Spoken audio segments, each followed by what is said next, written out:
warm welcome to this panel discussion of Giving Women. As you all know, the topic of this evening is innovative approaches of maternal and infant health in Africa, and it's going to be a discussion between two organizations, HelpMum and GreenLamp. Just for those of you who don't know me, my name is Noémie Nagy. I am the head of the Zurich chapter of Giving Women and also the member of the executive committee of the organization. And just let me tell you briefly a few words about the organization. So we are a membership organization based in Zurich and Geneva. We are a community of women with diverse professional background and with a mission to support women and girls in need worldwide.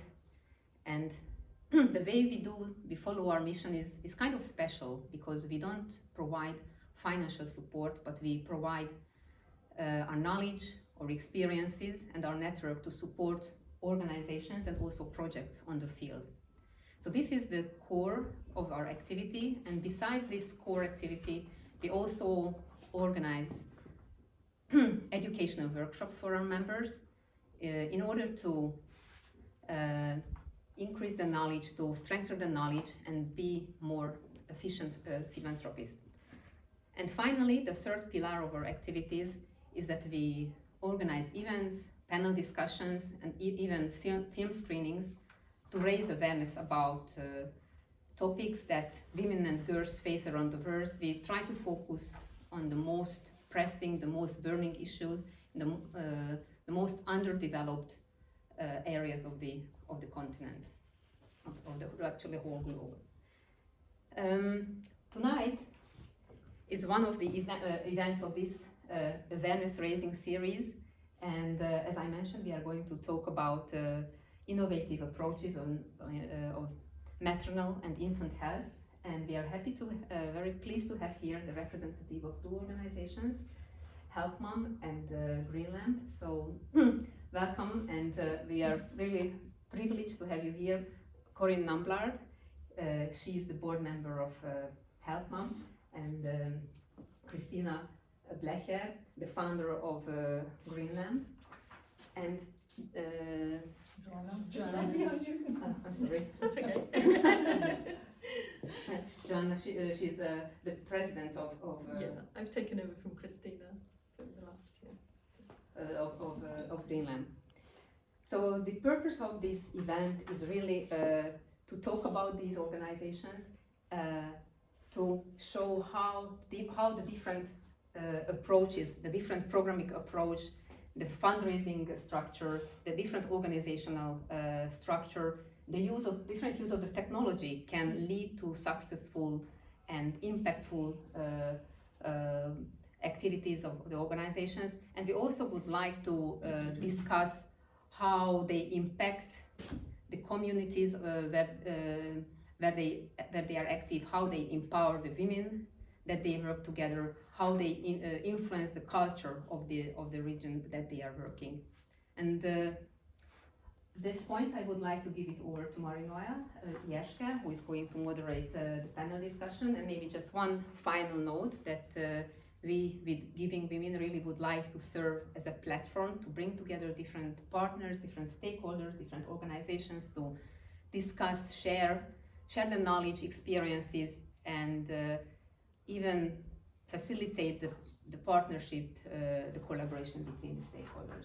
So thank you so much, lady, for coming, and thank you so much for being with us and sharing your experiences with the Thank you for that. Thank you for this wonderful introduction, Noémie. I'm not going to take the floor because these are the women we want to hear tonight. They share a common mission, which is to decrease maternal and infant health in the two different countries. And we thought we give you a snapshot because some of you may not know the organization, so just so that you know a bit, have a few images in your head who they are. So let's start with. Can I say something? Yes, Just of that course. this is a movie that really shows what we do. The numbers are not really relevant anymore, so we have a paper there with the new numbers that are updated from actually now, if you're interested.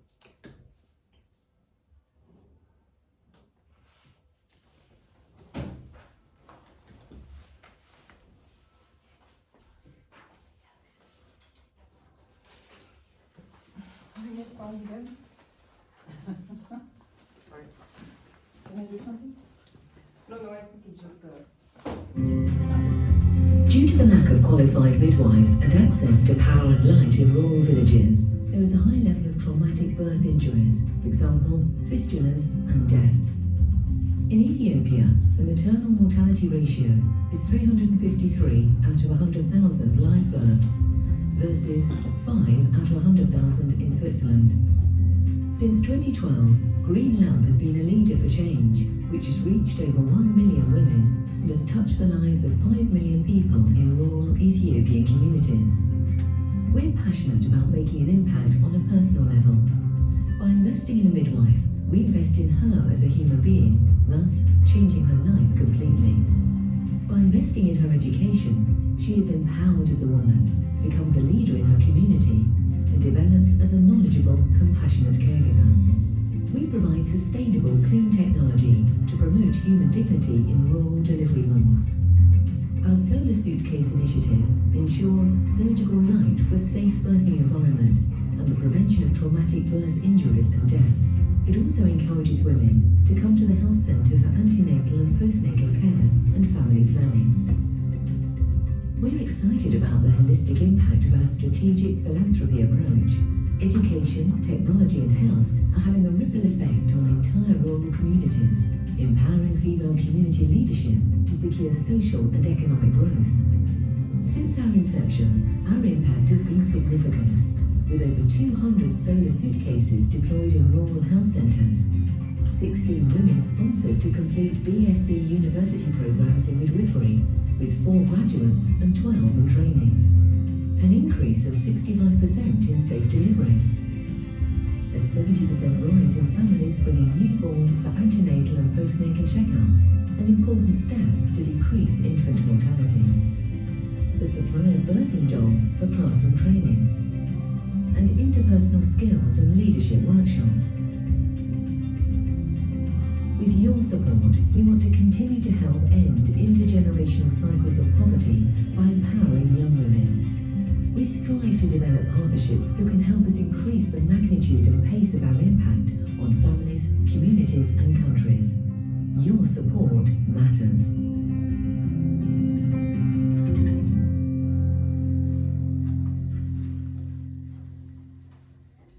So that was GreenLamp in Ethiopia. Now we're gonna take a plane and fly over to Nigeria. So here we don't have a movie, but we have That's a right. wonderful lady who has a very nice voice. And what we'll do is we'll simply scroll down the HelpMum website for you to have a visual, some visual information about what is happening, and I will continue to develop, these are the news, some of the grants and that we have won and awards, as well as our mission, our vision, so we can continue to scroll down. Obviously what our objectives are, we can, obviously the challenge that we face in particular in underserved and remote areas in Nigeria, what our solutions are, and I will develop this further. We have actually post-COVID gone digital, and I will explain why. We've taken that inflection in particular. Empowerment of women, all those themes that obviously GreenLamp has already mentioned is very much our focus as well, although we have developed a different approach. But again, we will discuss this into more details. And then I believe, Marie-Noël, we have a couple of sponsors and funders and some of the partnerships that we've already developed. We have won a number of significant awards, and it all started at the UN when I was a member of the jury of the very first edition of UNDP's Startup for SDGs, or Scale Ups for SDGs, and this is when I first met Dr. Abiodun Adaraini, and the story has been, you know, going on ever since. So these Do we are. have a picture of him actually, I think. I think I have it on one of my slides. So you offer me a wonderful transition to the first Wow. question, which is how did you come to exactly. helping this organization? So well, you started maybe, telling about it. that's right. Well, I'll just continue. So I first met with Dr. Adiremi in 2018, and I must say to you that when he explained how women, yeah, but that's it. That's him. Yes, that's him. I don't know if you can see him. So he came to the UN, and he explained that young women in these remote, underserved areas were actually giving birth literally on the ground, that the traditional birth attendants were using, you know, rusty blades that had been used for other women to cut the umbilical cord. He was talking about, you know, what was happening, and I literally froze. I mean, I have 3 children. I know how much care, you know, I had before, during, after, and I just thought, okay, let me live by the word of Gandhi, be the change that you want to see in the world. And I just said, I've got to do something. That really, you know, was really important to me. And after debriefing, and by the way, HelpMum won. I was only one of the members of the jury, but HelpMum won the 2018 edition of Startup for SDGs. Is now accredited, you know, as a UN company. I'll go startup, and I'll go about that. And I've joined. He asked me to come and join the advisory board and help coach him in 2019. So I've been on the board since then. Wow. And Christina, you have a different story. Yes. You read the book, or I read a book, but I actually lived in Peru in my gap year after high school. So I saw a lot of poverty. I saw a lot of women and children on the street and having really big problems. So I thought to myself at that time already that I really want at some stage in my life, I want to do something for women and girls. And so it happened that I read this book called Half the Sky, How to Change the World, which was,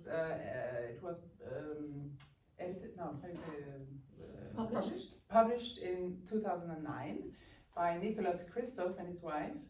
And he's a chronicler at the New York Times, and he described a lot of different fates of women in the developing world who have really mastered their difficult situations and how they had done that. And so I said to myself, now is the time to do something.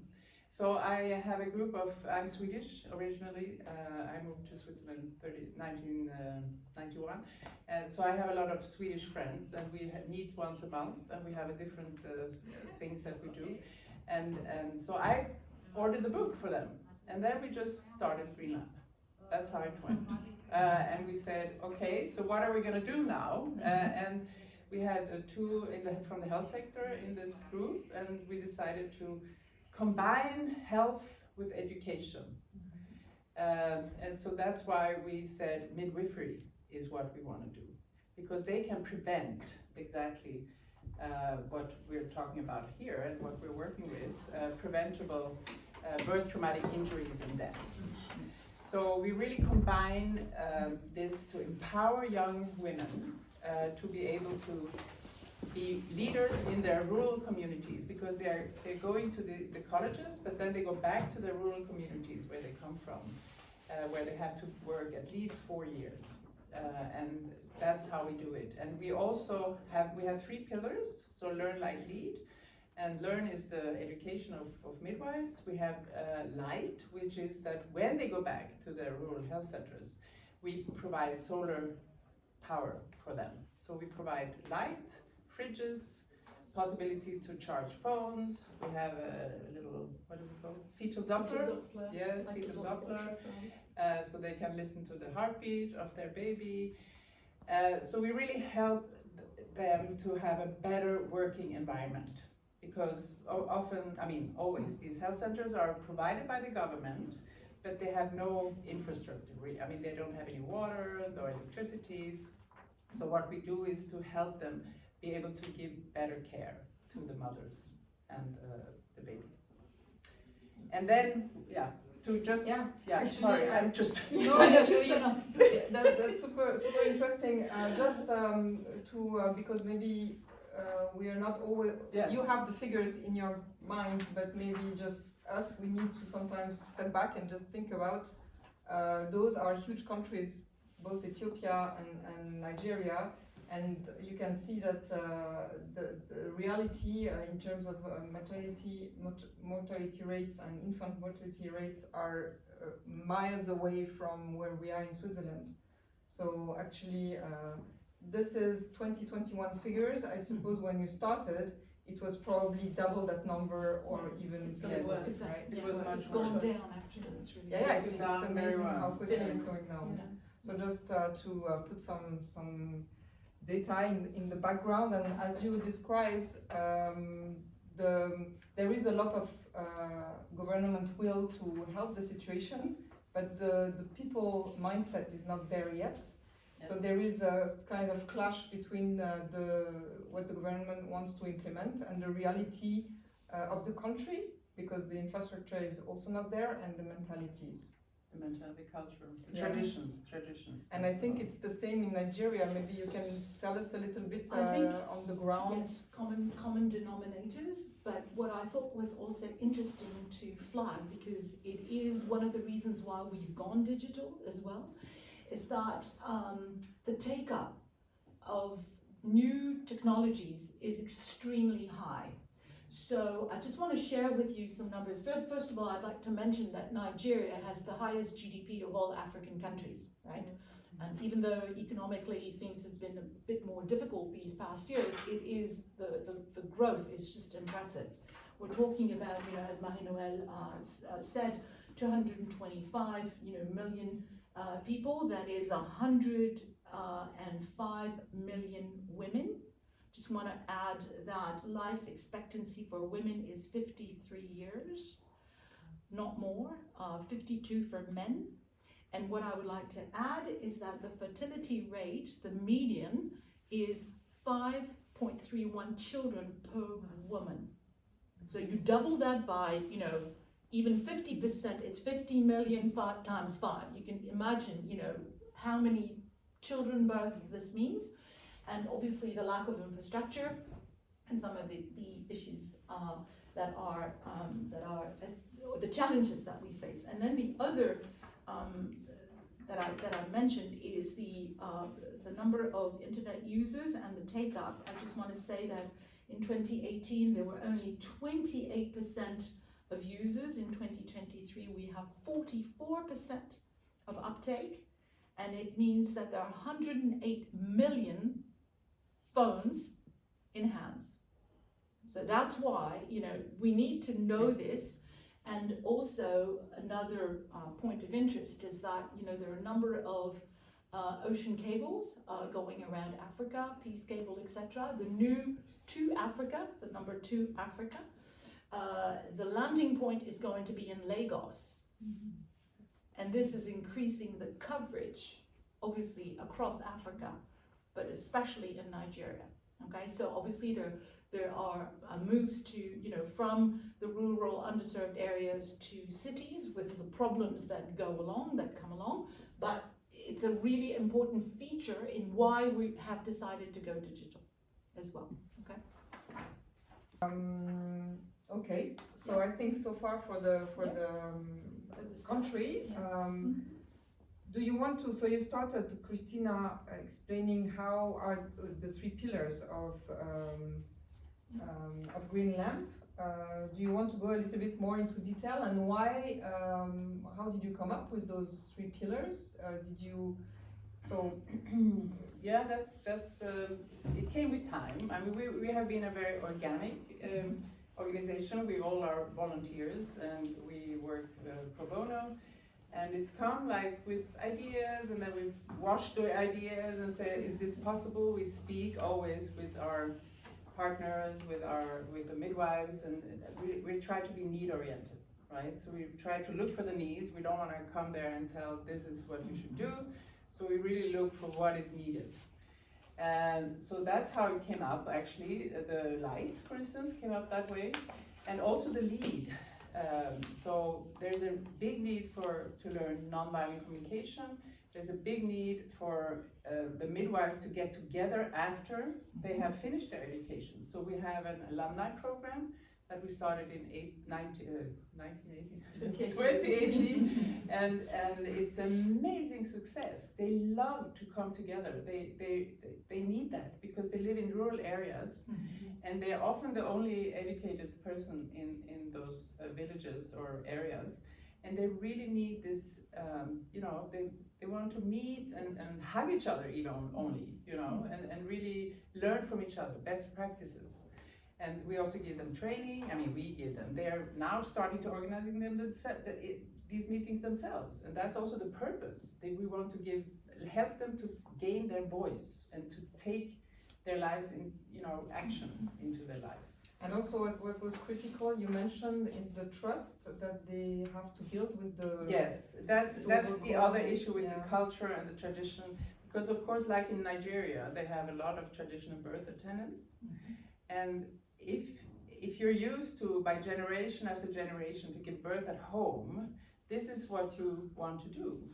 But there is such a big risk and to give birth at home. And so the midwives need to make a lot of outreach work and also gain trust in the communities. And not only always with the women, also with the elderly, with the grandmothers, so they can really trust them. So they feel welcome also. They have to be very compassionate. And that's what we talk about also in these trainings of nonviolent communication and interpersonal skills. It's not like top down. They can't work like that, but they are taught like that. So that's also one part that's really important. And they become a role model for the other women exactly. in the and leaders in the communities. And that's really the purpose. And so it's like how you say, rings on the water. That's ripples. Sorry. I'm Swedish. I'll translate. Okay. Yes. Do you want to tell us a little bit? Sure, it's a slightly different model. Exactly, For reasons that are obviously linked to Nigeria, the geography of Nigeria, the sheer size of Nigeria, the population, the distance, the lack of infrastructure. And so our purpose was slightly different, and it all started in 2018, 2019 with on-the-ground operations. So the idea was to go out to these villages, listen to, again, the needs, so obviously bottom up, try to understand how we could change things. And so the very first approach was through providing clean birth kits, and that was how Abiodun Adereni, Dr. Adereni, approached the UN, saying, we need to provide a minimum of, basic things. So literally a mat, clean razor blades, mucus extractor, name it. So pads, a number of things for each pregnant woman. And then obviously the traditional birth attendant would have the means to actually perform in a much safer, quote, or more, safer, cleaner environment. And so it mothballed. It was like, as you say, the ripple effect, saying, okay, then the TBAs, the traditional birth attendants said, well, I want to be part of this. I want to, how can I help? And this is when, we realized that beyond the distribution of this, we needed to educate the TBAs. We couldn't have access to real midwives because, again, distances, no infrastructure available or made available by the government. So we decided that we would train the TBAs. And before COVID, we would have a doctor, we would have volunteers, and they would go to these villages, gather the women. We would always ensure that we would have community support because in some, 50% of the population is Muslim, but also the tradition is, you have the elders in charge of the community. So because it's a woman-led, and interestingly enough, Abiodun being a gentleman, he's a male champion, speaking on behalf to also of women, but also to other men. So that has also helped, build a case, the trust, that you've just mentioned, which is absolutely critical. So this is how it started. And so the meetings were on the ground in traditional birthing homes or not, literally sometimes under the tree. But, and with COVID, obviously, there was no possibility. We couldn't travel anymore. We couldn't be spreading, obviously, and we had to change. And so the whole idea then became, well, how do we access people? How do we ensure that, this information is shared? And then we won also, Facebook, Google Africa, and we had money then. I'll come back to all the work that we did in order to win these awards. But then we bought some tablets. And on the tablets, we actually, with the help of doctors, we followed the UN WHO midwifery course. We translated everything in the different languages in order to make sure that the women would be able to listen, see, watch. Because one thing that I didn't mention is the illiteracy. People can't read. Women can't read. So if you don't show and if you don't talk, they don't know. All right. So the tablet was actually a way of showing, and I don't know if you've ever seen the midwifery documents from the UN. It's very self-explanatory, right? But so we provided those, and the idea was we asked every single one of these TBAs, empowered obviously, to actually every 3 months try to disseminate best practices and educate another 10. So that was the whole idea, 1, 10, each one more. And again, regrouping, as you said, finding that safe place where women could meet with the blessing of the elders within the community, because you can't do anything in a vacuum. Everything has to be connected, interconnected. So that was how we started after COVID going digital, okay? And then, obviously I can talk about the solutions, but maybe after another series of questions. Is that okay? Sure. No, I was thinking maybe one question that how do you think technology did help your organization become more efficient? Why is it it's one of the 3 L's, right? Yeah, so it's it's been very important. quite an important pillar. Yeah, so definitely. So I will actually ask Joanna, who is the solar expert in our organization, to answer, if you don't mind. Yeah, no, not at all. I think it's technology's helped us on a number of different levels and also in different places. We as an organisation actually work remotely. We don't have an office. We all work online, so we save a lot of overheads in that respect. We have very, very low costs, so we're all, so that's one aspect. We're also empowering ourselves as an organisation, so we're all on this steep learning curve when it comes to, learning how to use all the online digital tools. We've got Google Drives, we've got Salesforce, we've got databases all online, and shared. We've got board members. We've in the UK, in Geneva, in Zurich, so it doesn't matter where we are, we can all work whenever we need to work, so we're completely remote. So that's our organisational benefit from technology. In Zoom, we were already up and running in Zoom before the COVID. Yeah, actually, yeah. We were there. So the other part technology has played is obviously in the solar systems, and with the advance of technology and battery technology and things like that, the solar systems are becoming much, much more efficient and much more affordable. So what we're paying now for an equivalent system that we put in originally, one of these solar suitcases, we're paying the same now for a system which is 4 times bigger.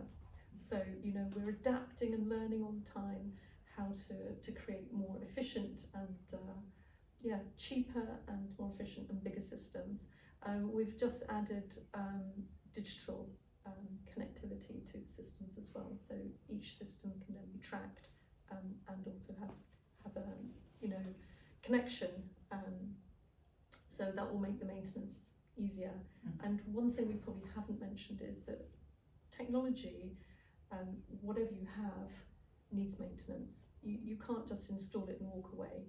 And so one big differentiator that GreenLamp has from a lot of other NGOs is that we're there for the long term, we're there for sustainable outcomes, and we have a maintenance team in Ethiopia of our systems go down, any batteries that break, any cables that are severed by birds, it happens, birds take out the cables. Our team will guarantee to be out there within a week and fix it. If they can't fix it over the phone, they'll physically go out and fix it. So we have on average over 90% of our systems working at any one time. We also have quality associated with that, so we make sure that the systems are working 8 hours a night at any time, and if they're working for less than 6 hours a night, the team will go out and replace a battery. So technology is great, and now we're actually able to collect data also with the digital connectivity as well. So technology plays a big part. Does it help you scale, recruit more midwives, and get your organization more known as well? Technology, or do you have a more traditional way? Because you told us you are going into the schools and you talk to the women there, and so do you use also technology, or you use more traditional? Yeah, I'll give you one little example. So along with the Learn Like Lead pillars, so we have the midwives, the training, and the solar systems. We now also have a holistic community program, which means we do all three, but plus we employ midwife mentor, who's an experienced and probably more qualified even. Often these mentors they've done at least 4 to 6 years in the field, plus they've also done perhaps a master's in public health or something like that. So we've now employed a number of these women, and they also have qualifications. We pay for them to train to do ultrasounds. So just as a little anecdote, the program we actually only started about a year ago, and the midwife mentor went for a training, came back, and it was announced in one of 5 health centres that she helps. Okay, so ultrasounds are going to be available for free in these health centres on this day, on this day, on this day. And the very first day that she turned up to do the ultrasound training, 80 pregnant women turned up for their ultrasound. It was absolutely unprecedented, and they were so shocked because they'd had no idea there were so many pregnant women, number one. But number two, yeah, and it's an absolute game changer because it's the number one most effective tool to identify high-risk pregnancies. So all of those high-risk patients or women could go home and challenge some of these cultural mores which prevent them going to a health centre to give birth or prevent them going to be referred to a hospital. It gives them some evidence to say, oh, look, I'm actually high risk, so I'm going to the hospital to deliver. So it gives them some agency to overcome some of those social customs, and that pressure, yes, and also it's just been a game changer.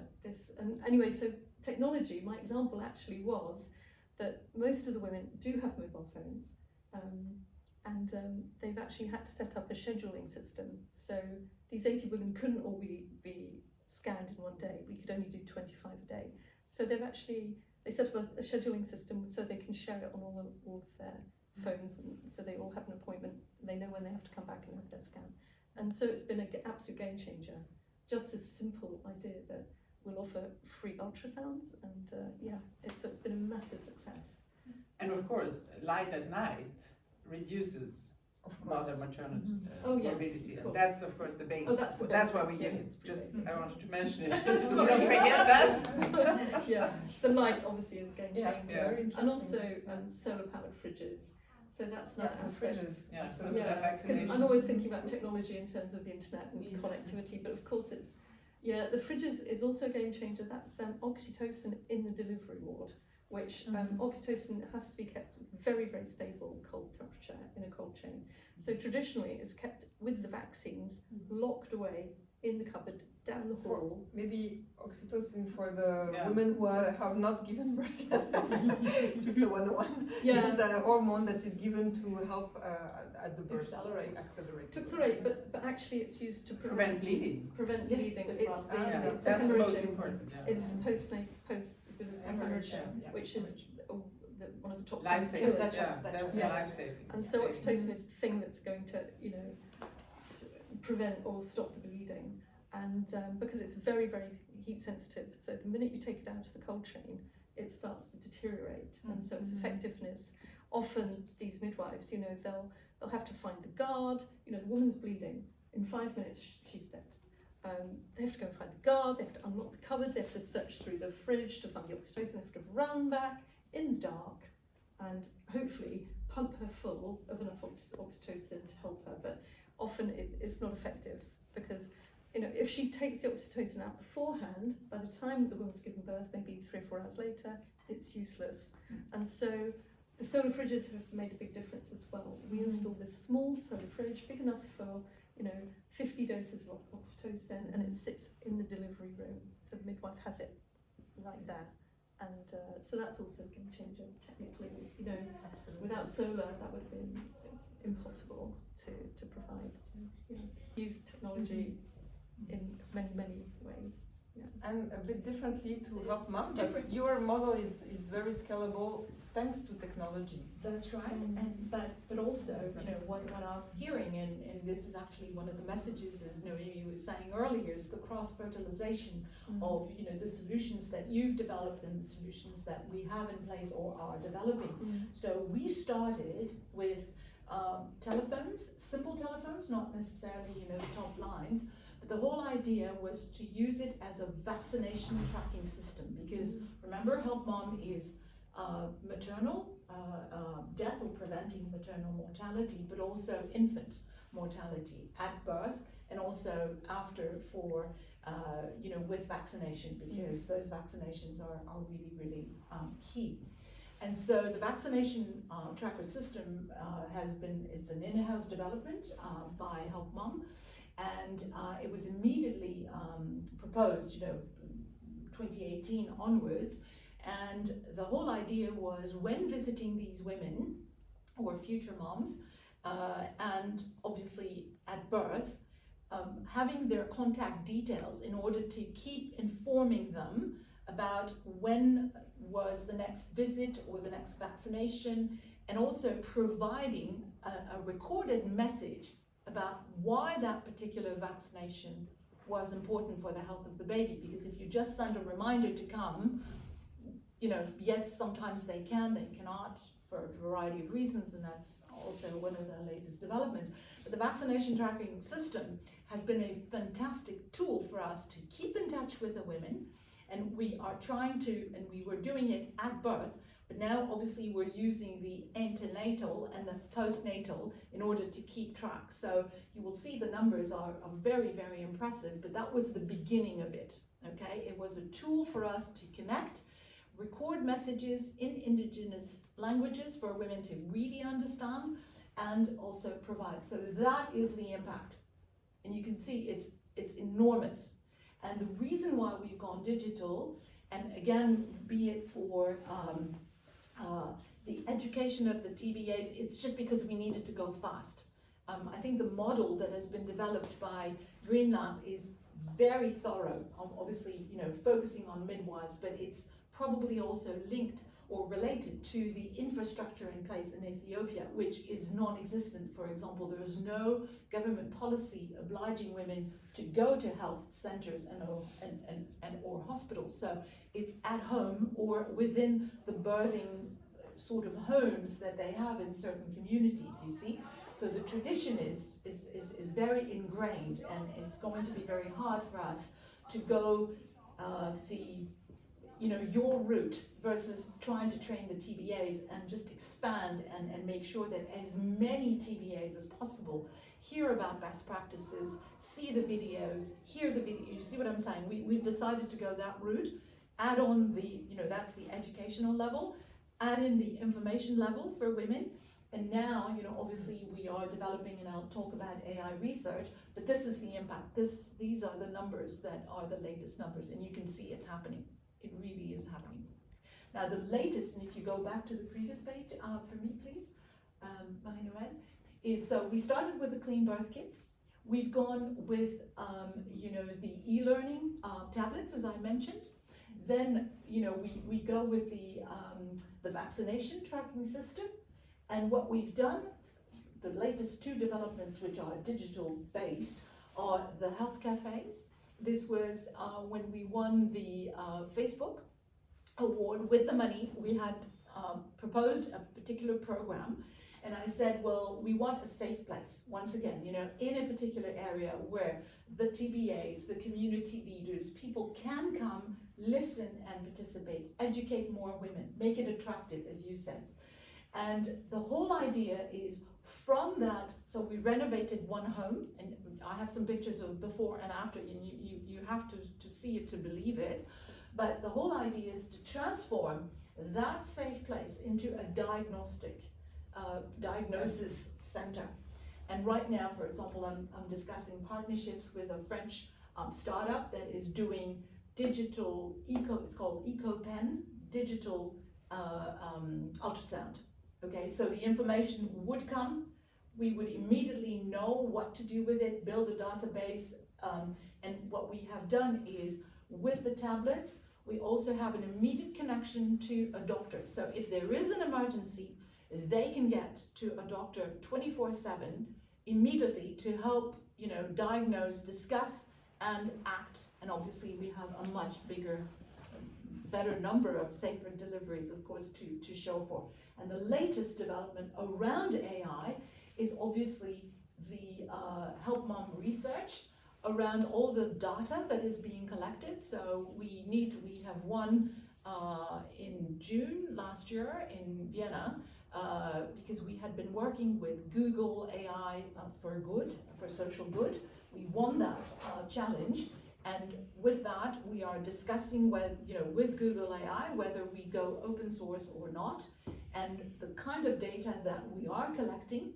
And this has actually led to a path in our discussions with the government, obviously the local regional governments first, because all of a sudden they understand that we have a lot of data which can help with risk prevention. You know, again, the holistic circle that you were just describing. So we've got a different route, but we really are doing exactly the same in a way, is focusing on the health of mothers, the babies, empowering mothers, by doing just that. And then, you know, maybe last help on the technology is that we have empowered the traditional birth attendants with those tablets. They can also order, and that's the last mile logistics, I'll come back to that, and that's the private sort of retailing business that we are developing in order to build the sustainability of the system. I'll come back to that. It's the special governance. You may remember, Sabrina, this discussion about governance. Well, we're there.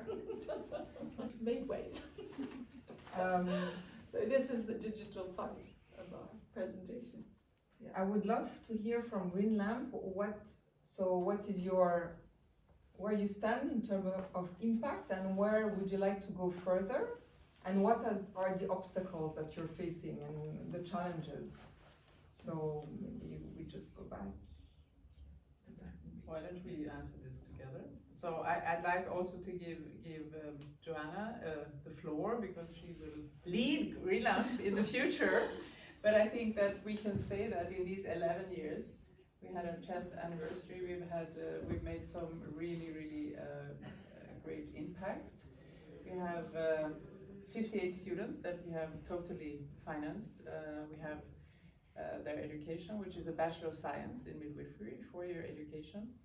And we have 26 that have graduated so far. And we're really very proud of all of them. And we have a personal contact to all these women, and that's amazing, you know, because I actually spoke with one of them for 2 hours 2 days ago at night on Messenger. You know, she was talking, and can I ask you a question? And how do we do this? It's so, I love these personal, I love to be with these young people, and they're so passionate and motivated. It's so amazing. It's really, right? It's fantastic. And they really want to make a change in their country for the mothers. I mean, the mothers and the children are their aim, and that's wonderful to see. We have over 300, you know the exact, but we have over 300 solar systems installed in 5 or even 6 parts of Ethiopia now. And we have had over 370 deliveries with qualified midwives and solar light. 370,000. 370,000, sorry. Deliveries, yeah. Thank you. And of course we have over 1.6 million women have been reached by the approach we have with Learn Light Lead. Yeah, we reach a population of over 6 million Yeah. people in Ethiopia, which is, 6-7% of the population. So it's So you have a lot to do, a lot more that you could do. we're about 10% of the. Ethiopia is not as big, as crowded as Nigeria, and we have only 120 million. But still, it's daunting. I mean, the challenge is daunting, right? I mean, the numbers are. And of course, we have this connected network of family midwives, which are, supporting them each other. And this is what we want to achieve: this community feeling, this feeling of mutuality, of support, of compassion and empathy. I think it's wonderful. And you're working with partner organizations, which sometimes is not so easy. I let that slip when we spoke the other day. Yeah, I mean, we are different. We come from a different culture. We have a view, but we listen and learn, and we need to adapt also. We can. It's really important to listen for the needs. Yeah. And how they approach things also. They have different ways to approach things, and we just need to. And it's a adapt. much more traditional paternalistic society. So for women to hold the floor, say chairing a meeting and things like that is like they're very accepting of us taking control or running things, which is amazing because they're having that's challenging their modus operandi, what they're used to.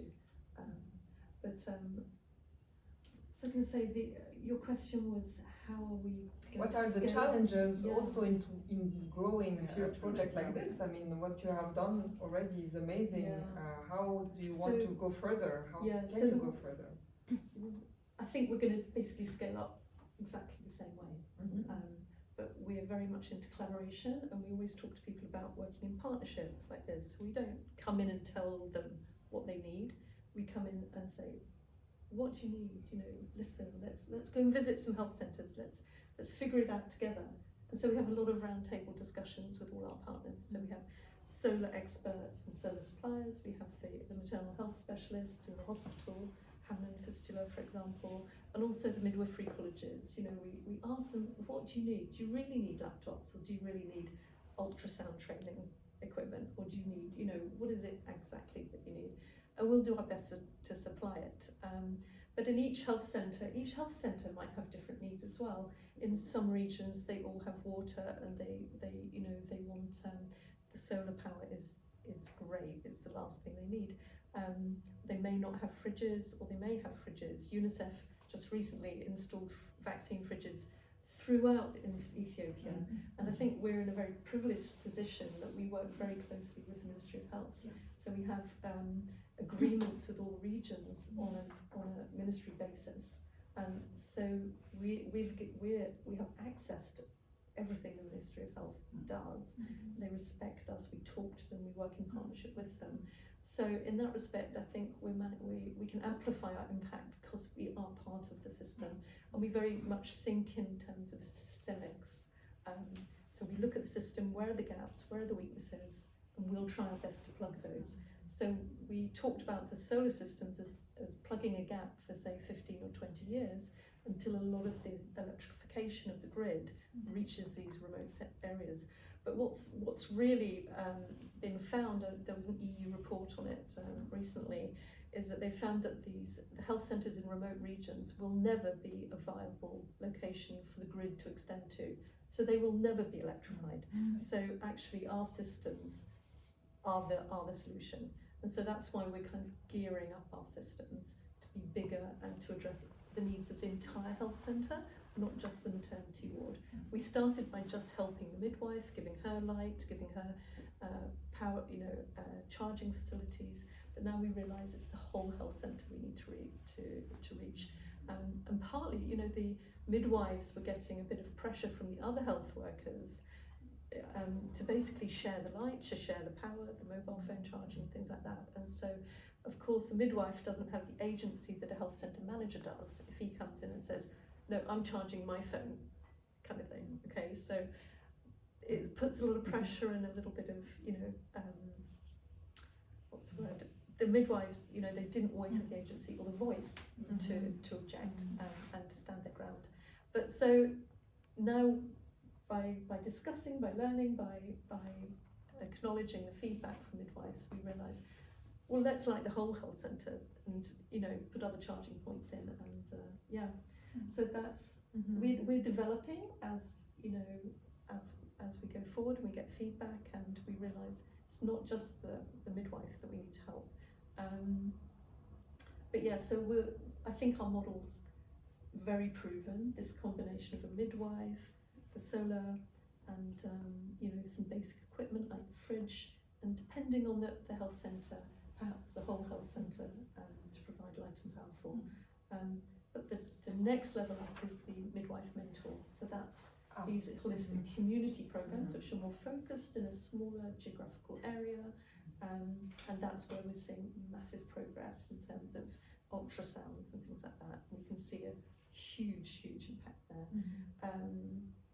So systems are much more spread out, and so there's a lot of cost impacts, because maintaining systems that are spread out all over an enormous country is, you know, that's an expensive way to maintain systems. So yeah, so we're doing all those different things, but we're also, you know, the next development to scale up to adapt to the project is this year we've put lithium batteries in every single solar system, and they're much more robust. They don't lead acid batteries, basically, with the solar system, will die if they're discharged completely. They'll die and have to be replaced, whereas the lithium battery are much more robust, and they'll be recharged, discharged, you know, they'll just keep going for 10 years. So you know, we've honed the system, we've improved it, and I think our model actually stands as it is, really, to scale up.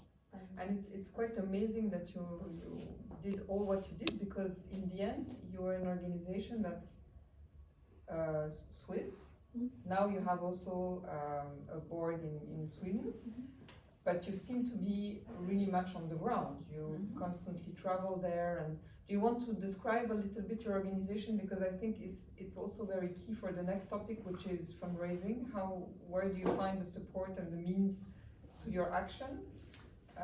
So it's interesting, your setup, because it's very different from the one we have here. Yeah, I'd say we're quite low key. We're a community. Yeah. I mean, we have a community of members as well, and we work, as I said, pro bono. We're a small board.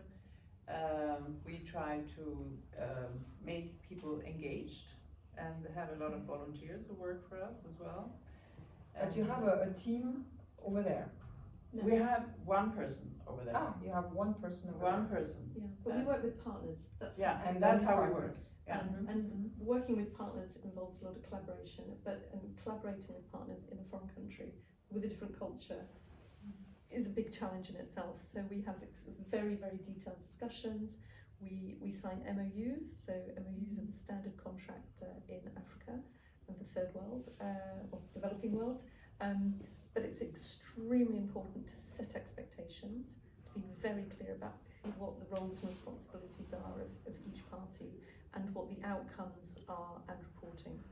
So we have very detailed agreements, and that really helps. And very successful, but we have also HelpMum was a very successful model, but completely different. Very different, but again, I think it's the history and, you know, the timeline. I think, as we said, you know, again, UN accredited because of the history, the focus, etc. I think what I would like to say, it's probably the scaling up is going to be about creating the right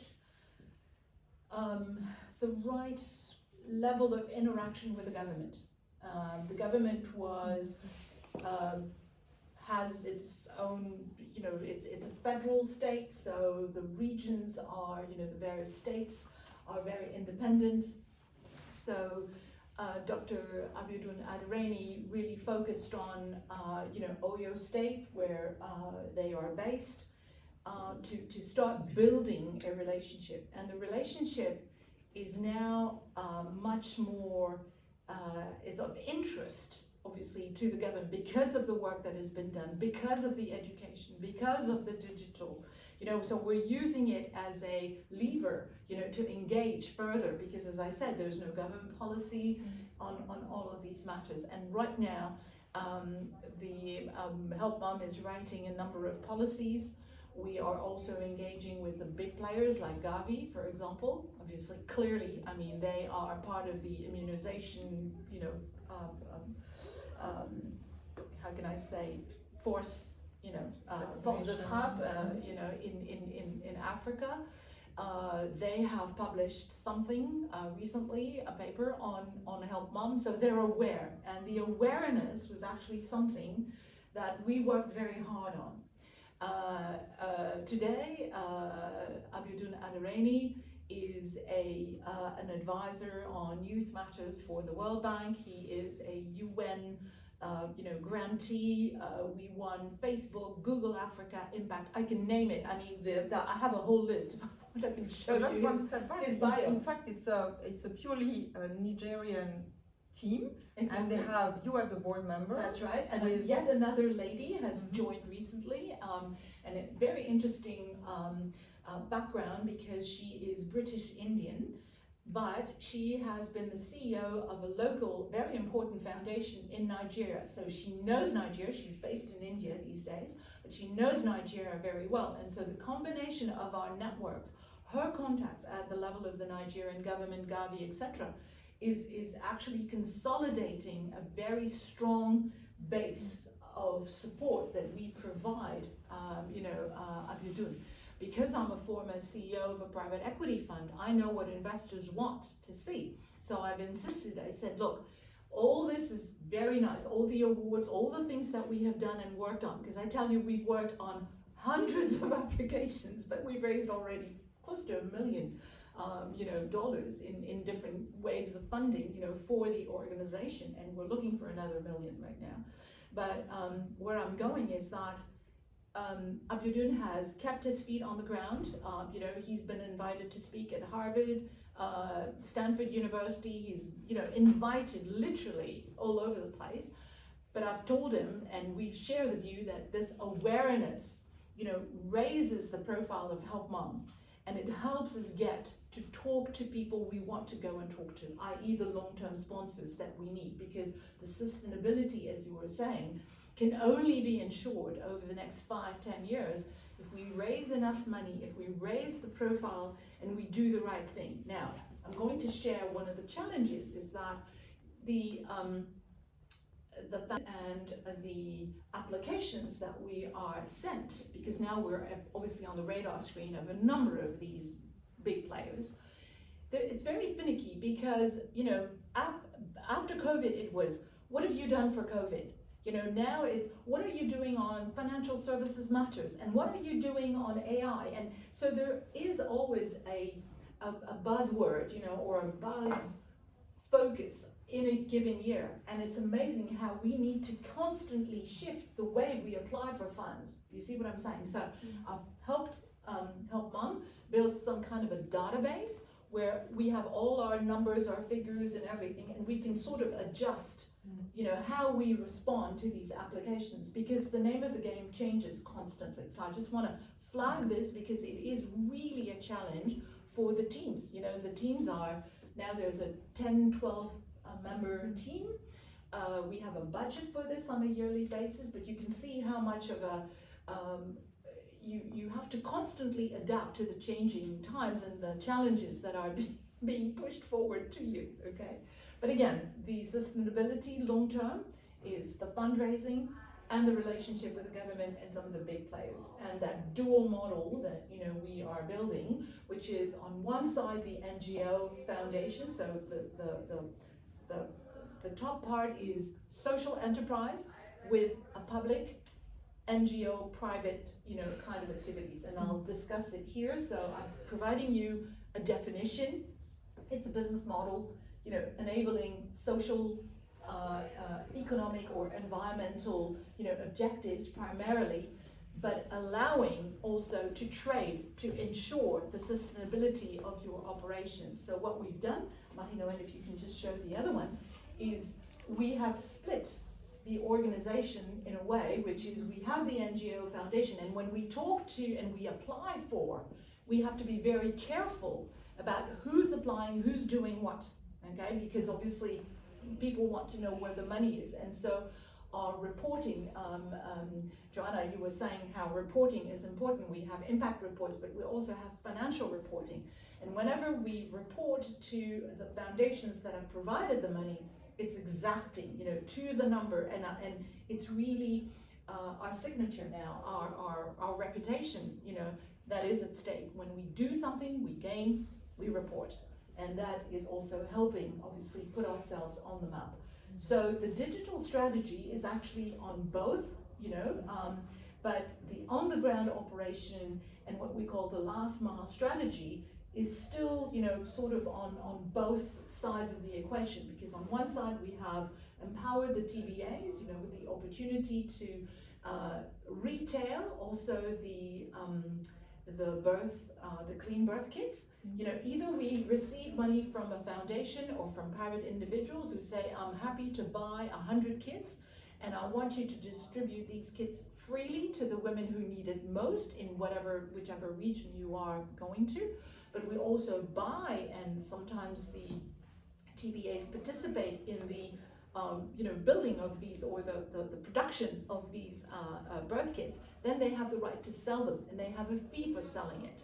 So it's economic empowerment also of these women, which obviously gives them some you know, some visibility in their local communities. People are saying, oh, this is really interesting. And so the last mile logistics, and because I'm an infrastructure specialist at heart, was actually post-COVID. I said, you know, we need to ensure that you know, medication or some vital things are made available. And these outposts and the TBAs are helping us in these very remote, regional, rural areas for us to continue to distribute or give them access to some of the other products. So we have baby products and market operations that we are using. And by the way, just to finish on my comment earlier about the importance of cross-fertilization between our different models, is that we won one of the applications for Global Citizen. And in the application, there was also another company in Uganda that was called Living Goods, and we borrowed from their model for that last mile operation. You see what I'm saying? So again, talking to people, having access to different projects, looking at the solutions that they have found to, you know, respond to the needs, has helped us say, why not? Why shouldn't we do it? So we developed that. No, right now we're working also, as I said, you know, AI, research, database, the whole thing. So we're looking at different models in order to go open source, non-open source, etc.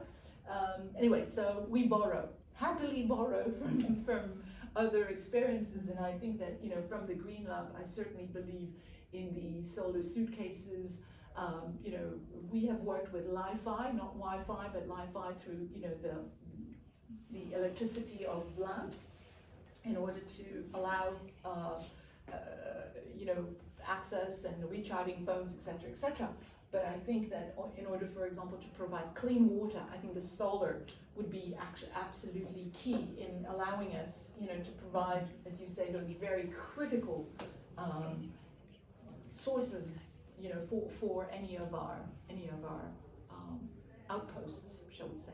So interesting, because but Yeah, how do you I keep think your community, who is also your supporting you with the means? How do you keep them engaged? How do you keep the link and keep them excited?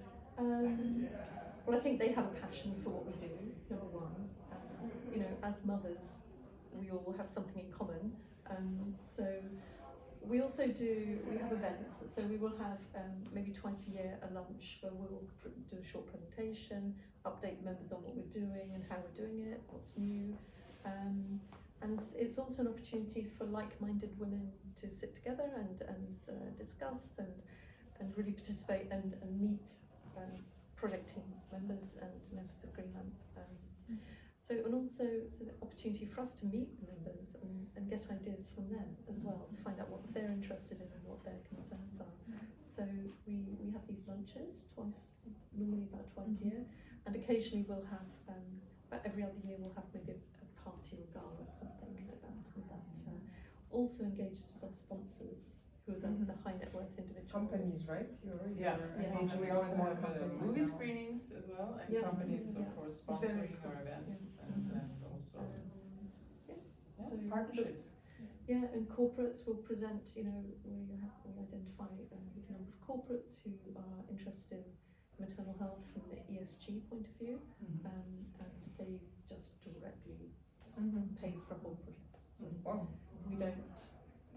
we haven't gone down the avenue Of the applications. awards. Awards or We're grants. way It's- too we much don't have the work. resources to do Way that. too much But work. the resources were, I'm doing it myself, and to be honest with you, at the time, we, But you know, it was it's, a it lot needs pro a lot bono, of time. again, pro Yeah. bono. Exactly. Yeah, And we haven't, exactly. but we're looking into grant applications right now. Well, as you say, once you get on their radar, Yeah. so Helen and I actually went to the Women Deliver, not Women Deliver, Yeah. Women Deliver.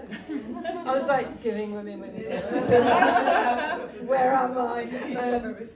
So we were at the Women Deliver conference in Kigali this summer, which was fascinating. It's the first conference we've ever been to or attended as GreenLamp, so we went along with our GreenLamp speakers. We're from GreenLamp. Oh yeah, what do you? Okay, fine. But we attended lots of. Basically, we really targeted the workshops and the presentations where there were funders who we thought would be interesting for us, and so we blew them away. They were having workshops saying, how do we reach, the SDG for maternal health, and what are the gaps and what are the problems with the health systems in Africa? And Helen and I were sitting there going, oh, we're doing that already. Yeah. We've talked to them, we've figured it out, and this is what we do. And they were like, Oh. right. So, please can you send a proposal? And so we've actually got this raft of funders who are waiting for proposals from us. And so that's our next port of call. Because now we've proven the model, we really want to scale up, and I think this is basically future-proofing GreenLamp as an organisation, because we're going to, in the next 2 years, that's how I see my role. Christina's the founder, she's done 10 years, amazing work, such energy and motivation, but for an organisation to be really sustainable, you have to kind of transition to a more sustainable financial funded model, and that's my challenge, and that's what I'm aiming to do, is so we can have an oversight board, an advisory board, and some employees who basically are making sure that those roles make sure the organisation is sustainable, and so that's all built I think into there's the probably proposals. a lot to be, said, exchanged. I think, impact reports are, and key metrics, and, there are important tools in that conversation that you're engaging, with some of these sponsors, because obviously they're very interested in what you are proposing, but at a point in time, you're gonna have to, show that. We have a database with everything on it. Oh, good. So Fantastic. we have. So that's a digital thing we didn't. I do. forgot to mention. And it's developed in Ethiopia. We've done everything, out of Nigeria. Yes. So everything we physically do is done by partners, by Ethiopians. It's all about capacity building locally. We try and be hands off. We just facilitate. What I meant was, for example, European-based companies that are willing to fund a maternal project in Ethiopia based on SDGs, for example, they are expecting, because they need now, all Europeans have to report on SDGs, ESG, etc. Yes. I'm just saying that all the database has to be transformed into, metrics for them. That was just my own comment. Maybe, Marie-Noël, can you show the 1 million fundraising objective that we have now? Where is it? It's a slide before that one. Because we mixed all the slides. No, go up, this one, this one. Okay, so this is what, we want to do. And this is where we want to go. So, birth kits, because that's Absolutely basic, and it's a way to reach out to as many women as possible and sort of, you know, provide an opportunity for a conversation and creating a community. The AI advisor obviously is helping us collect data, helping us reach out to the government, have policies in place, etc., build, you know, 10 more maternity homes or renovate them. And, you know, obviously your idea of the solar and the water, which has been on my mind because I'm talking to another partner, and the diagnostic center is very much, you know, in my program right there. As well as, you know, the e-learning tablets and the momentum that we have given to the TBAs to say, one of you gets a tablet, you educate 10 more, and then we provide the tablets and we keep going, because we just want to obviously reach out. Our idea is to reach out as quickly as possible, as best as possible, and export, you know, outreach of best practices. Can I just ask, Yes, when please. you provide, how do you check that they're actually learning anything? Alors, we have doctors on hand, so we have, when there's an education session, I have, you know, we've got tons of photos, but there's a doctor to explain, and as I said, because of the lack of literacy at some point in time, drawings, diagrams, vocal information. And with the Li-Fi, we make sure that there's never ever any disruption in the communication, you know, either directly with the doctor on hand if there's an emergency, and or access during the night, you know, as you said, on, you know, with that factual information on the tablets if need be. So that's the way we train, obviously, the TBAs originally, then there is a doctor, and there's always somebody available. And how do the TBAs train each other? You say that one TBA should train 10 others. That's and then, right. Yeah, and usually it's within it their must be very communities. challenging to. Yeah, but as you were saying, I mean, there's Yeah, almost sure. there's a community. You know, you're talking about the alumni and the fact that people are happy to, you know, embrace each other, and that's it. Because now they talk about the fact that there are no lost lives. I mean, obviously there's a celebration when, you know, a birth has gone well and it was a difficult one. You see what I'm saying? So the status of these women is also increasing with the knowledge that they gain and the confidence that they gain. So, you know, it's actually quite moving, and, you know, I've seen a couple of movies and pictures that Abudun shares with me, and it's happening, you know, it's happening on the ground, very simply, as you said, very simply. Yeah, and do they have a midwife network in? Well, or a in some areas, no, there's no one available. And we were told, I mean, this is actually also interesting, we talk about the last mile, is we said, well, why are you not going to that health center or to the hospital? And some of these women were saying, we have to walk for miles, either with our children or we're pregnant, it's hot. Sometimes we have to wait for hours outside of the dispensary or the, you know, the local hospital or structure. We're not considered as a priority because of where the hospital or the you know, the dispensary sits. You know, there's a local community that gets in first. So these women are basically saying, we feel very rejected, we are not welcome, so we don't really want to go. And also, financially speaking, you know, if they take a bus or something to get there, or a motorcycle, you know, there are ways of going there. It's very expensive, and it's unsure, unreliable, and they're not sure, as you were saying, that they will get in that particular day to, you know, see a doctor or a midwife.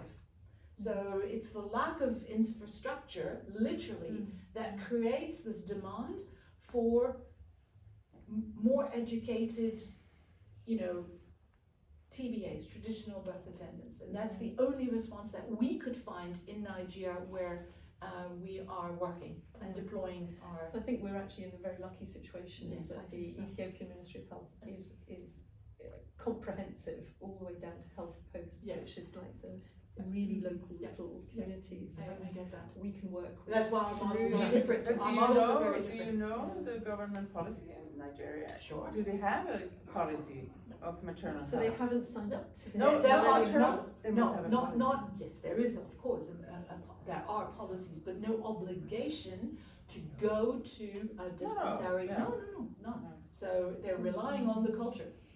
Yeah, And very we are, different we models, are, as Help Mum, actually working on, you know, with them on developing policies for vaccination, etc. I can't go too much into details because it's one of the works that we are I doing. think the right now. audience. I know, Yeah, yeah. sorry. Would sorry. like I don't We want to stop, we interrupt stop. this.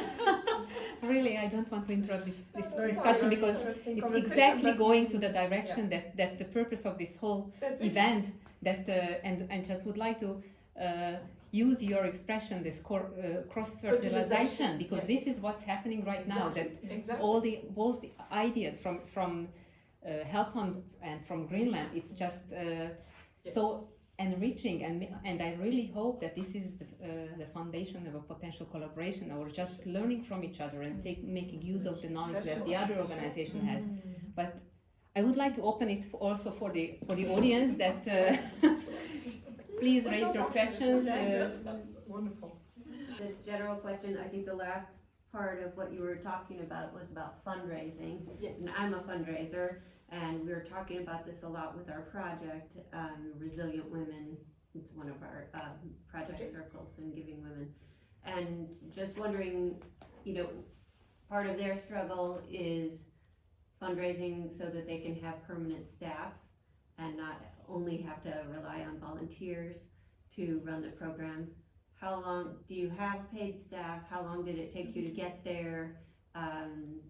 Did you see that develop over time, and how did it change the organizations once you had permanent staff? Okay, would you like us to start? Yeah, sure. Shall I answer? Yes. Okay.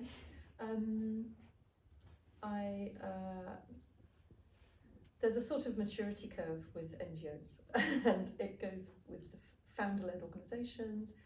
They run out of steam generally after about 8 to 10 years, and then you either become professional or you, like as we used to discuss, wither and die. You know, you just close down.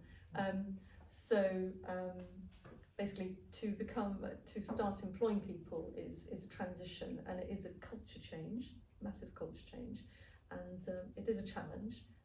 Because it's a different way of working, and so we're taking a couple of years to go through that transition, and I'm hoping that with the grants and things that we're getting at the moment, we will basically be generating enough free capital, free funds to pay for at least 3 employees. We have one at the moment who's based here in Zurich, so we'll scale up.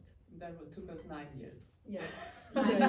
With lots of discussion. Yeah, we round and round and round. So you have one based here and 2 in country. Yeah, well, but No, yeah. one based here and one based in Addis, but it's not, it's a man actually. He's not really part of GreenLamp Switzerland, you know. He's working with our projects in Ethiopia. Yeah, he's employed through a partner, and so we have not got a legal entity in Ethiopia because having a legal entity there is hugely bureaucratic, very, very time consuming and extremely expensive. So we work through partners, like I said. I think he's very not detailed efficient, I agreement. would say. Yeah, I mean, we absolutely only spend money on what we absolutely have to. Mhm. And so we'd much rather the money went to a solar system or a midwife. So, And have you noticed a difference in, I don't know, how programs are run, or what has been the impact of having paid staff? You said it took we've about got 9 years to we've get got there. one paid staff here who basically runs our beast, which is the Salesforce This is system. the Salesforce lady by the way. Ah! Ah, great. Salesforce. Who, me? No, is it your friend? Monica. Monica, Yeah. that's right. Yeah. The Salesforce lady. Yeah, and so, but it's a gold mine in terms of keeping track of our donors and members, and we also track our midwives using Salesforce, and it's a tremendous tool, but my goodness, it's time consuming and technical, and so it's not really adding any value to our projects. So we try and ring fence it, but it's really, going forward, it is very, very valuable, and to get the most out of it. It's more fundraising. Really, yeah, it's more of a fundraising and community management type tool, communication tool. So, but you need someone who kind of understands it and is committed and works with it really well. So that's who we're employing at the moment, but only part time. You know, I think two or three days a week maximum. But I And assume short that adds days. to your revenue and the fact But that then you it can does put fundraise the more extra effectively. pressure on, it gives us more opportunities and more options for fundraising, but also we then have the obligation to pay higher overheads, and so we have an employee, which is also, you pay the AHV, you pay the health insurance, you pay, you've got potentially a lot of other overheads associated with an employee. So that's a learning curve for us, and so that's another change, is that you've professionalised as an organisation after going from a very loose, informal, nice group of friends who meet once every couple of weeks, and you do it for the joy of meeting up and feeling you're doing something good. But you move to the next level, and we're actually working towards impact. And as you were saying, Corinne, it's we actually have a database which is logging all our impact all the time, so we know exactly where every service system is, exactly the population. We know every year the number of deliveries in each health centre. We know exactly the amount and the quantity and what equipment's installed or given to each health centre. We know exactly how much things cost. It's all broken down by region. We can analyse it in every way possible. And that was a database put together by an Ethiopian during COVID. He had some spare time. We needed a database, and so we compile the KPIs for our corporate sponsors for their ESG reports. That's good. We just have it all there at our fingertips. But yes, going professional is the transition, and it is a different organisation. It's the mentality. It's when you have volunteers, it's a completely different way of working, because they're working out of the goodness of their heart, and you really have to look after volunteers and be very grateful for every minute that they're willing to give you of their precious free time. Whereas an employee, there's more of an obligation. They should be there from 9 to 5 or whatever hours that you're paying for, and I think it's a different relationship. So transitioning from pro bono to a professional organisation is a culture change. So I think that is the biggest challenge for us going forward, or one of our challenges. Whereas HelpMum has, within 5 years, transitioned immediately into registered company in Nigeria. There is a full-time staff of 10, 12 these days.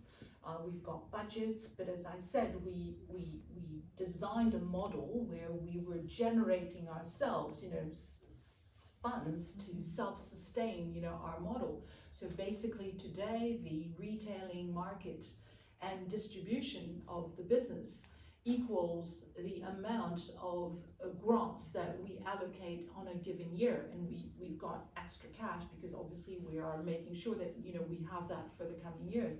But it's a challenge. The challenge is always nourishing the beast and making sure that you've got the means to actually sustain having a force. But it was also very interesting for me as a coach and a board member to discuss internal policies, HR policies, how from a visionary founder, Dr.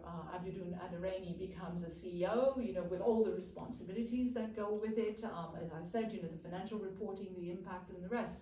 So I think we accelerated, the as you said, the curve from startup to full-fledged company because of the need to actually get moving and the visibility. So it's gone through a different model. We had a lot of volunteers, but I think today, going back to your question about fundraising, the fact that we can show that within a relatively short period of time we've actually done this is actually helping, with fundraising, because people see that it's actually quite professional. But again, it's fragile. There's no word for it, and we both, when I speak to Abu, we know that it is absolutely critical that we find the long-term sponsors, the people who are going to be there. Some of the people that we have in mind. Obviously, an association with Gavi and a couple of others would mean a lot, obviously, in terms of fundraising. But that's the idea. So it's a different model, but that's where we are today. Thank you very much, ladies. I have a question. Yes. Two questions. Yes. First of all, for GreenLamp, we're all volunteers, and your organization sounds very sophisticated. So our question to you, how much of your time do you have to invest as a volunteer? And the second question, I'm from Africa. I've been gone 30 odd years, so I'm pretty westernized. But I can say that sometimes we are a bit more relaxed and not so quick to do things. So it's a bit sometimes challenging to work with us. Certainly for us, when we work with Ethiopia, sometimes it's difficult to connect the way we are working with the way their mentality is. How does it work in the organization of yours with the 12 staff? You've achieved quite a lot. Is the members of staff, they are following the culture of the CEO, because obviously he must be very driven. Is that helping a lot, that he's setting an example, and so they are being more? I think you provided answer. the answer. Thank you so much. But I'm just sitting on the advisory board. Okay, so I'm absolutely not paid pro bono from your day one. Yeah. It's taken a lot of my time and Yeah, energy, of yeah. course. But again, because I believe in this project and I've been so convinced, and it's my way of participating. Now, Abiodun is really in charge. As I said, he's proven that he is not just a visionary, a good salesperson when it comes to selling. He's also a real CEO. He's been able to manage the transition from volunteers to full-time. Again, we talk about the importance of having the right tools, okay? So writing a business plan, writing a strategy, writing an impact report, these are difficult. It was not easy, don't get me wrong. But I said, it is really important, because without that, we don't have credibility. We all said, it's all very nice and beautiful, but when it comes, or the hard question comes, when you have a funder or a foundation who says, can I have your impact report from the last 3 years? Well, if you don't have it, you're in trouble. You see what I'm saying? So if you can't display your business plan or your strategy, problem. Okay, so yeah, but again, it's ebb and flow, it's with time. 5 years seems a short period of time, but it's already a lot of time, just talking about these things, making things happen. I'm very privileged, and it's a beautiful relationship. It's not easy every day, we know, and trying to convince it. Yes. I think there was a question Another question? at the back. Yes. So Sorry. I'm in the same project with Naomi and Elizabeth, and I would like to ask you also something about, you said that you have a direct contact with a specific number of women, and then you have an impact and you have a reach. But how you measure this reach? Because we have also this topic in our project, because you raise awareness in the community, and how do you measure it? How do you know how many women get to know more about what you do and how they could come to get I think there are two sets of metrics, if I may say so, right? I mean, there's the work that I do and the other board member in terms of putting our networks at work, i.e., we talk about what we do, and we try to, when we help with applications, obviously we come with years of experience and skills. I mean, it's the whole modus operandi of giving women. It's, you don't necessarily put the money, but you put your skills, your experience at work and your network, and you just, run the application, do the applications. That's one thing. When we talk about how do we measure the impact, we have a set of metrics, and these are ESG metrics. I'm very happy to share with you all the, the guidelines that, we're using. They are very formal, and we follow the UN ESG reports, impact metrics. I mean, there are a number of guidelines. And the other thing that I'm happy to share with you is I worked as a consultant a long time ago on public-private partnerships for France, and setting up, and I worked in Ireland, and I have kept in touch with the Irish government, and they published a couple of years ago, it's called Toolkit for Social Enterprise. It's a fabulous document. It's, has a lot of questions and metrics. I'm happy to circulate it, for you to gain access to yet another set of metrics. But I think Giving Women has in its own database a number of metrics that you can use. The strategy, the impact reports have these metrics. So it's quite documented, you know, quite. I can answer it as well. So basically, when you have a project and you want to reach women, normally NGOs, when you have the mission, you have a theory of change, and so you know what you want to do, what you're. Yeah. Very much a giving women thing. So you'll follow the theory through. So you have what you want to achieve. You say how you're going to get there. So you say, what are my inputs? What are my activities? What are my outputs? What are my outcomes? And further on, what's the overall impact? Because it's impossible to actually measure impact without these counterfactual influences, which are things that you have nothing to do with. So there might be an impact, but it might be that what you did has nothing to do with it. So the maternal mortality rate might be falling, but it might be absolutely nothing to do with the solar systems. You see, it could be something completely external. But so to measure it is extremely difficult. To say, yes, that's our impact is a lie, because you can't control the entire environment. And we can't all afford to control, these very expensive control, what do you call it, Esther Duflo's idea about these control projects. Measures. Yes, which is super expensive, and it's basically how to scientifically prove what your impact is. So basically what you do, you follow the theory of change and you measure your outputs. So we say, how many pregnant mother conferences have our midwife mentors attended? How many schools have our midwives attended to give educational outreach information to adolescents? How many, so you measure exactly those things that the midwives or young people or women have done. And that's what we call an output. And then we hope the outcome is that those adolescents will seek family planning because they've been told about it. We hope the women will come to their antenatal checkups because they've been told about it and explained why it's important. So that's how you basically measure it. So you look at outputs, and then you look at outcomes, and then you can say, yes, the overall impact is like... We're part of it. We're yes, part of the impact. We can say we've contributed to that impact. So recently, just as anecdotal evidence, I go to Ethiopia normally at least 2 or 3 times a year and visit randomly at least 4 or 5 health centres each time. And my last visit, I just occurred to me, I'm just going to ask the health centre manager and the maternal health manager, so what impact has there been of having this midwife and this solar system? Just explain to me, has it had an impact? It's okay, if it hasn't, fine. And they said, oh, well, we thought about it. And then they said, oh, well, 4 or 5 years ago, we would have at least 5 to 6 women die each year in childbirth. And they kind of went, and the last 2 years we've had none.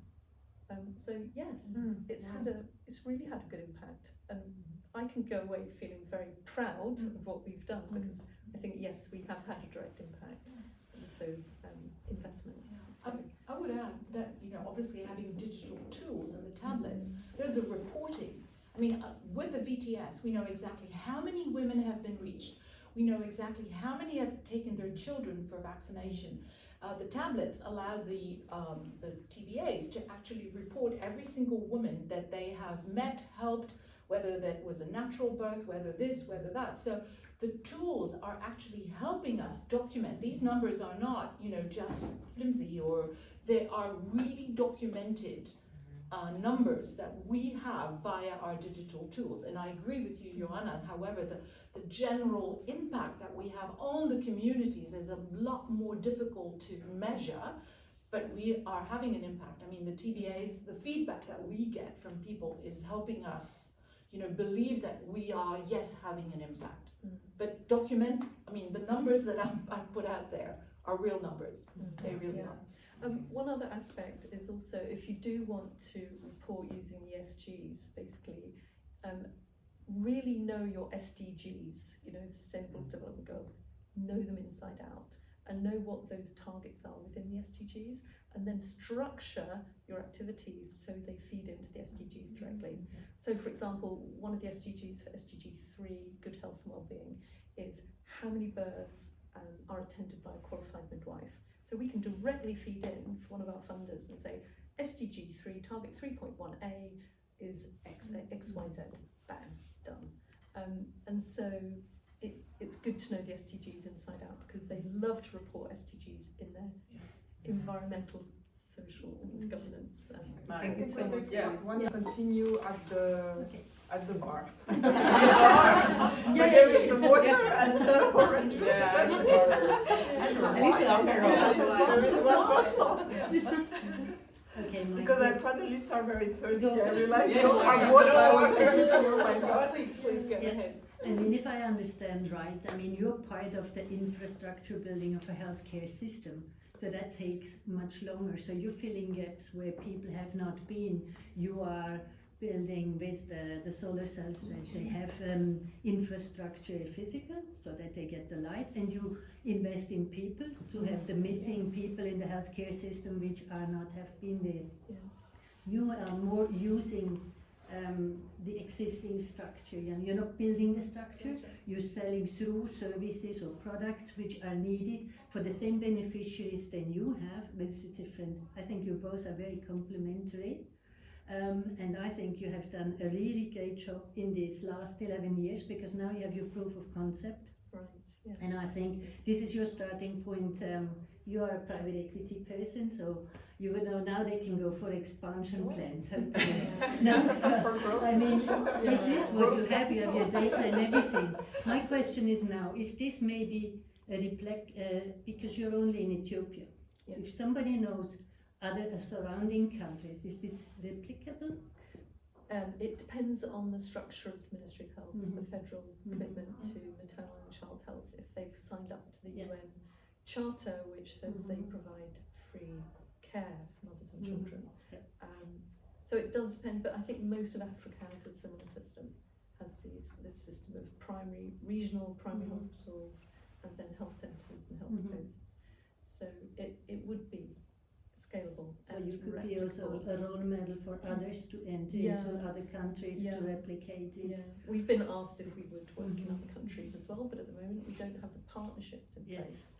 So that's probably the key thing, is to have trusted partners who you can Within work those with and trust countries. to do the work. I mean, obviously we track everything using our database, and we track everything, so but it's been a huge advantage having partners who have really good contact with the Ministry of Health. It's made it very easy for us. So that, yeah. Very easy. I'm not sure if I Well, agree. it's Easier. very Easier. It's easier. Yeah, It's but just, we can't walk into the Ministry of Health in Ethiopia, knock on their door and say, oh, hi, we're GreenLamp, you need to work with us. It's like, they're like, yeah, right.